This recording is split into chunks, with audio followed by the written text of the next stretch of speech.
عذاب قبر جو ہے، قبر کے اندر جو انسان کا عذاب ہے تو وہ بھی عالم برزخ کا عذاب ہے۔ میرے رسول کریم صلی اللہ تعالی علیہ وسلم نے نا کچھ چیزوں سے پناہ مانگی ہے۔ خود حضور نے، رسول کریم علیہ السلام نے پناہ مانگی۔ حضور فرمانے لگے اے اللہ مجھے کنجوسی سے، بخیلی سے پناہ عطا فرما۔ اور حضور نے باقاعدہ پناہ مانگی ہے کہ اے اللہ مجھے ارذل العمر ہونے سے پناہ میں رکھ، جب عمر اتنی زیادہ ہو جائے کہ وجود کے حصے کام کرنا چھوڑ جائیں، اس سے پناہ مانگی۔ اور خود میرے نبی پاک علیہ السلام نے قبر کے عذاب سے پناہ مانگی۔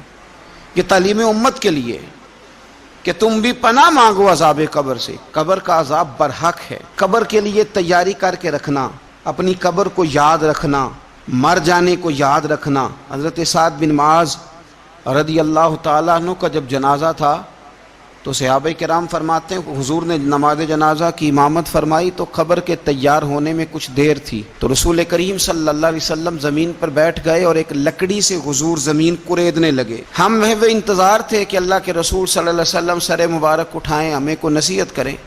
فرماتے حضور نے سر اقدس اٹھایا تو حضور کی آنکھوں میں آنسو تھے، اور رو کے حضور فرمانے لگے، رو کے کہ اس قبر کے عذاب سے رب کی پناہ مانگو اور اس کے لیے تیاری کر لو، یہ بڑا سخت دن ہے۔ رو کے حضور نے فرمایا، رو کے۔ آج تو لوگ مذاق بناتے ہیں، کچھ فقیر صوفی درویش کہلانے والے بھی، وہ کہتے ہیں یہ جو مولوی بتا رہا ہے نا قبر میں بچھو ہوں گے، سانپ ہوں گے، یہ تو مولوی اپنی قبر بتا رہا ہے، ہمارا اس سے کیا لینا دینا ہے۔ خدا سے ڈریں۔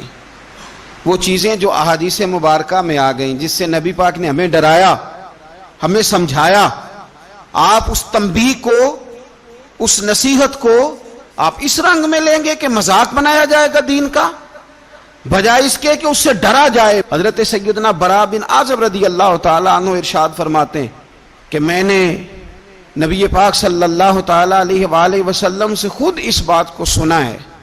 خود رسول کریم صلی اللہ علیہ وسلم نے فرمایا۔ حضرت زید بن ثابت رضی اللہ تعالیٰ عنہ بھی اس بات کے راوی ہیں، فرماتے ہیں ہم جا رہے تھے تو 5-6 قبریں تھیں، تو حضور نے فرمایا کن کی قبریں؟ تو ہم نے عرض کی یا رسول اللہ صلی اللہ علیہ وسلم یہ کافروں کی قبریں، یہ صحیح مسلم میں حدیث موجود ہے، کفار کی قبریں۔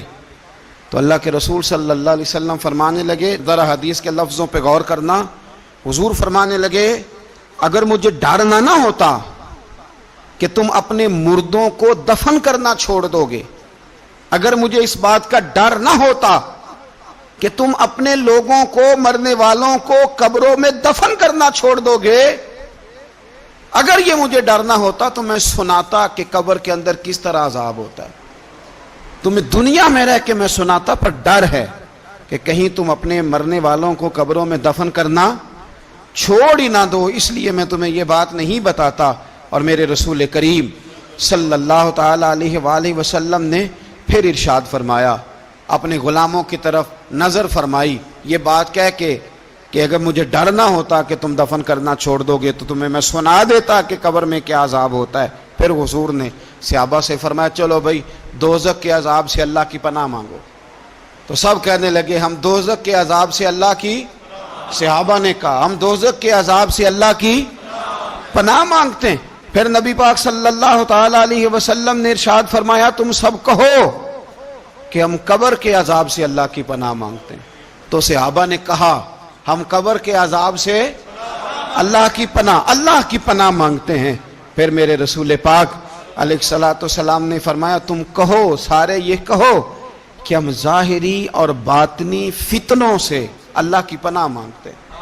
تو صحابہ نے کہا کہ ہم ظاہری اور باطنی فتنوں سے اللہ کی پناہ مانگتے ہیں۔ پھر میرے محبوب علیہ السلام نے فرمایا تم کہو کہ ہم دجال کے فتنے سے اللہ کی پناہ مانگتے ہیں۔ تو صحابہ کرام نے کہا کہ اے اللہ ہم دجال کے فتنے سے تیری پناہ تیری پناہ میں آتے ہیں۔ نبی پاک علیہ السلام نے یہ الفاظ کہہ کے، یہ بات بتلا کے ہمیں سمجھا دیا، ہمیں قائل فرمایا محبوب نے۔ یاد رکھنا، اس بات کو اچھی طرح سمجھ لینا کہ اگر مجھے ڈر نہ ہوتا کہ تم اپنے مردوں کو دفن کرنا چھوڑ دو گے تو تمہیں بتلا دیتا کہ قبر میں کتنا سخت عذاب ہوتا ہے۔ اپنے معاملات پر غور کریں۔